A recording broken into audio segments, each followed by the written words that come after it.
I'm Billy Cannon, and this is the DC Property Management Minute.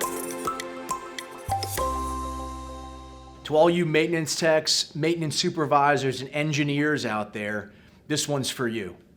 It's really important that you all be aware that you are what we like to call the tip of the spear when it comes to any problems that are occurring in a property.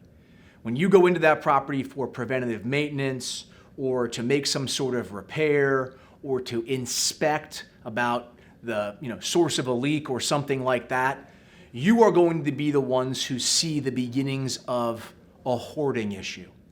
You are going to be the ones who see a one-bedroom property with 4 beds in the bedroom and 4 beds in the living room.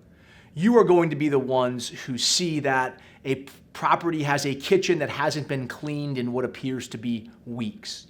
It's really important that if you see these things happening in your property, you come back to the management staff and you report, hey, I was in this unit, I want to let you know what I saw. I think it's really important that someone gets in there and takes a look before this particular issue gets worse. I'm Billy Cannon, and this has been the DC Property Management Minute.